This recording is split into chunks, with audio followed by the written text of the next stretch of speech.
ಈಗಿರೋ ಪ್ರಶ್ನೆ, ಹೌದಾ ನಟ ದರ್ಶನ್ ಅವರಿಗೆ ಶುರುವಾಯ್ತಾ ಸಂಕಷ್ಟ ಅಂತ? ಸ್ಟಾರ್ ನಟರಾದ ಮಾತ್ರಕ್ಕೆ ಎಲ್ಲ ಓಕೆನಾ? ಪ್ರಕರಣವನ್ನು ಹಾಕಲಾಗ್ತಿದೆಯಾ? ಯಾಕೆಂದರೆ ಇಂದ್ರಜಿತ್ ಲಂಕೇಶ್ ಅದೇ ಆಯಾಮದಲ್ಲಿ ಈಗ ಪ್ರಶ್ನೆ ಮಾಡ್ತಿದ್ದಾರೆ, ಆರೋಪ ಮಾಡ್ತಿದ್ದಾರೆ. Breaking news.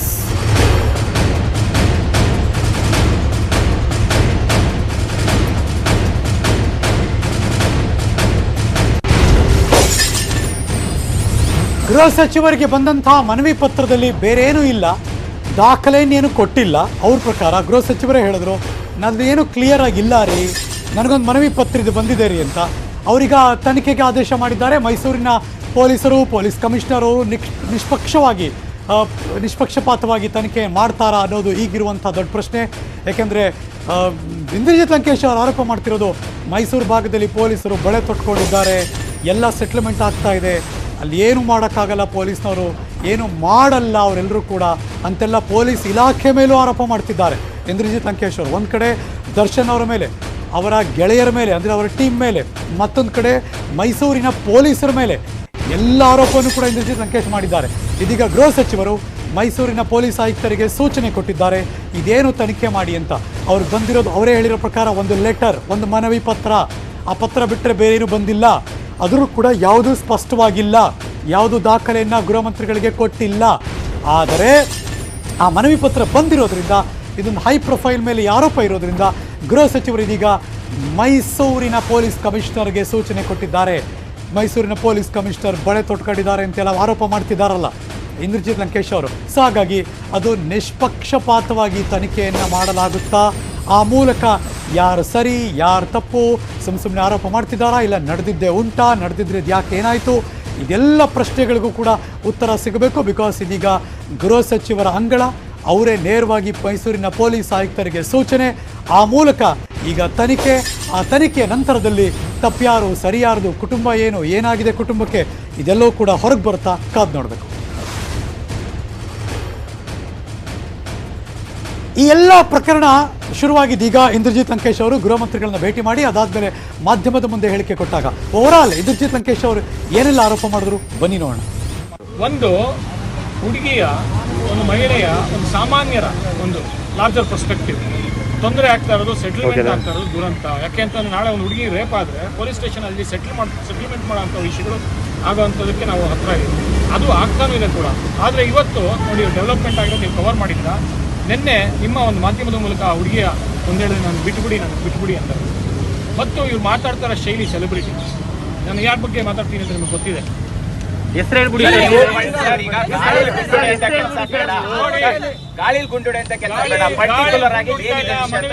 ಕೊಟ್ಟಿದ್ದೀನಿ.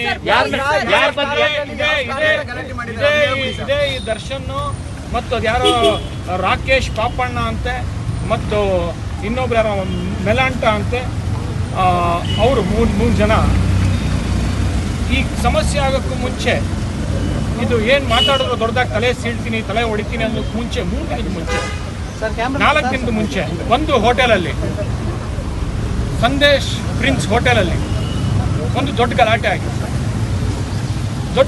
ಆಗಿ ಒಬ್ಬ ದಲಿತ್ ಸಪ್ಲೈಯರ್ಗೆ ಹೊಡೆದಿದ್ದಾರೆ. ಇವರೆಲ್ಲ ಸೇರ್ಕೊಂಡು ಹೊಡೆದಿರೋ ಅಂತ ಒಂದು ವರದಿಗಳು ನನ್ನ ಹತ್ರ ಬಂದಿದೆ. ಸಾಕ್ಷ್ಯ ಕೂಡ ಇದೆ. ಅದನ್ನ ನಾನು ಇಲ್ಲಿ ಗೃಹ ಸಚಿವರಿಗೆ ಮನವಿ ಮಾಡ್ಕೊಂಡಿದ್ದೀವಿ.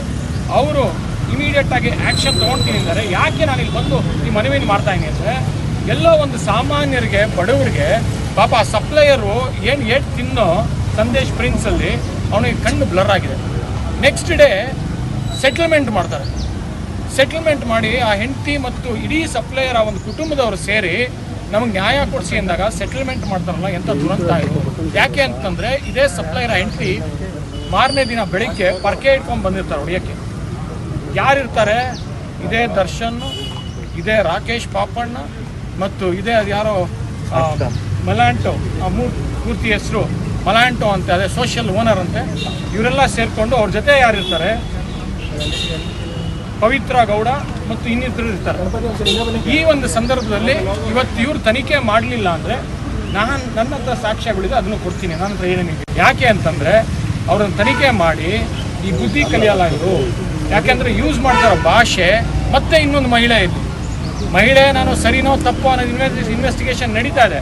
ಆದರೆ ಈ ಹೊಡೆದಾಟದ ನಂತರ ಮತ್ತೆ ನಿಮ್ಮ ಮುಂದೆ ಮಾಧ್ಯಮದ ಮುಂದೆ ತಲೆ ಸೀಳ್ತೀನಿ ತಲೆ ಹೊಡಿತೀನಿ ಅಂತ ಭಾಷೆ ಮಾಡಿಬಿಟ್ಟು ಆಮೇಲೆ ಅದ್ಯಾರೋ ಪಾಪಣ್ಣ ಅಂತೆ, ಆ ಪಾಪಣ್ಣ ಅವ್ರ ತಂದೆ ನನಗೆ ಗೊತ್ತಿತ್ತು, ಅವರು ಸಿದ್ದರಾಮಯ್ಯನ ಶಿಷ್ಯ ಅಂತೆ.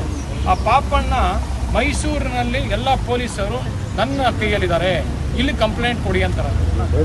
ಇದು ಎಂಥ ದುರಂತ. ಪೊಲೀಸವ್ರಿಗೆ ನಾನು ಮನವಿ ಮಾಡ್ತಾ ಇರೋದು, ನಿಮ್ಮ ಹೆಸರುಗಳಾಗ್ತದೆ, ನಿಮಗೆ ಬಳೆ ತೊಟ್ಟಂಗಾಗಿದೆ, ಆ್ಯಕ್ಷನ್ ತಗೊಳ್ಳಿ, ಇನ್ವೆಸ್ಟಿಗೇಟ್ ಮಾಡಿ, ಸರಿಗಿರೋರನ್ನ ತಪ್ಪಿತಸ್ಥರನ್ನ ಕರೆಸಿ ಒಂದು ರೌಂಡ್ ಇನ್ವೆಸ್ಟಿಗೇಷನ್ ಮಾಡಿ. ಯಾಕೆ ಅಂತಂದರೆ ಬಡವರಿಗೆ ಸಾಮಾನ್ಯರಿಗೆ ನ್ಯಾಯ ಸಿಗ್ತಾ ಇಲ್ಲ. ನಾನೊಬ್ಬ ಪತ್ರಕರ್ತನಾಗಿ ಸಾಮಾನ್ಯನಾಗಿ ನಿರ್ದೇಶಕನಾಗಿ ಆ ಟಿ ವಿಗಳು ನಿಮ್ಮ ಮಾಧ್ಯಮದ ಮೂಲಕ ನೋಡ್ತಾ ಇದ್ದರೆ ನೋವಾಗ್ತಾ ಇದೆ. ನನ್ನ ಆತ್ಮಸಾಕ್ಷಿ ನನಗೆ ಈ ಥರ ಒಂದು ನಾನು ಸುಮ್ಮನೆ ಇರೋದಕ್ಕಾಗಲಿಲ್ಲ. ಅದಕ್ಕೆ ಒಂದು ಮನವಿಯ ಮೂಲಕ ಗೃಹ ಸಚಿವರಿಗೆ ನೀಡಿದ್ದೀನಿ, ಇಡೀ ಡೀಟೇಲ್ಸ್ ಸಮೇತ ನೀಡಿದ್ದೀನಿ. ಅವರು ಇವಾಗ ಆ್ಯಕ್ಷನ್ ತಗೊಳ್ಳೇಬೇಕು. ಯಾಕೆ ಅಂತಂದರೆ ಒಬ್ಬ ಸಪ್ಲೈಯರ್ ಹೊಡೆಯೋದಂದ್ರೆ ಏನ್ರಿ, ಅವನ ಕಣ್ಣು ಬ್ಲರ್ ಆಗಿದೆ ರೀ. ಒಬ್ಬ ದಲಿತ ಸಪ್ಲೈಯರ್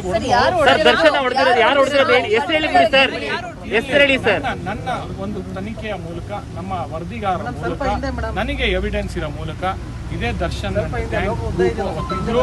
ಅವತ್ತು ಹೋಟೆಲಿಂದ ಬೆಳಿಗ್ಗೆ ಮತ್ತೆ ಗಲಾಟೆ ಆಗಿದೆ. ಇದೇ ಸಂದೇಶ್ ಪ್ರಿನ್ಸ್ನಲ್ಲಿ ಅವ್ರು ಹೊರಗೋಗಿದ್ದಾರೆ. ಗಲಾಟೆ ಆದ ನಂತರ ಸಂದೇಶ್ ಪ್ರಿನ್ಸ್ ಆಚೆ ಹೊರಗೋಗಿದ್ದಾರೆ. ಇವರೆಲ್ಲ ಇಡೀ ಗ್ಯಾಂಗ್ ಇದ್ರಂತೆ. ಅದ್ರ ಬಗ್ಗೆ ತನಿಖೆ ಮಾಡಿ ಅಂತ ಪೊಲೀಸರಿಗೆ ಮನೆ ಯಾವ ರೀತಿ ಹಲವಾರು ಸಾಕ್ಷ್ಯಗಳಿದೆ, ಹಲವಾರು ಇನ್ವೆಸ್ಟಿಗೇಷನ್ ಇದೆ ಮತ್ತು CCTVಗಳು ಅಲ್ಲಿದೆ. ನೀವು ಮಾಧ್ಯಮದವರು ಇವತ್ತು ಪೊಲೀಸವರು, ಮೈಸೂರು ಪೊಲೀಸವರು ಏನು ಬಳೆ ತೊಟ್ಟಿದ್ದೀರಾ ನೀವು? ಯಾವುದೋ ಒಂದು ಪಾಪಣ್ಣ ಕೈಯಲ್ಲಿದ್ದೀರಾ ನೀವು? ಯಾವುದೇ ಒಂದು ರಾಕೇಶ್ ಅಥವಾ ಈ ನಟನ ಕೈಯಲ್ಲಿದ್ದೀರಾ? ಇನ್ವೆಸ್ಟಿಗೇಷನ್ ಮಾಡಿ ಸಾಮಾನ್ಯರಿಗೆ, ಬಡವರಿಗೆ ಮತ್ತು ನೊಂದಿದವರಿಗೆ ಒಂದು ನ್ಯಾಯ ಒದಗಿಸ್ಕೊಡಿ. ಯಾಕಂತಂದರೆ ಇದು ಬರೀ ಮೈಸೂರು ಜಿಲ್ಲೆ ಅಲ್ಲಲ್ಲ, ಇಡೀ ಕರ್ನಾಟಕದಲ್ಲಿ ನಡೀತಾ ಇದೆ. ದಲಿತರಿಗೆ, ಬಡವರಿಗೆ, ಸಾಮಾನ್ಯರಿಗೆ ಈ ಥರ ಅನ್ಯಾಯ ಆಗ್ತಾ ಇರೋದು. ನಾನು ಹೇಳಿದ್ನಲ್ಲ ಮುಂಚೆ, ಕೊರೋನಾನಲ್ಲಿ ಸಾಗಿಲ್ಲ ಅಂದರೆ ಇಲ್ಲಿನ ವ್ಯವಸ್ಥೆ ವಿರುದ್ಧ ಹೋರಾಟ ಮಾಡ್ಕೊಂಡು ನಡುತ್ತಾ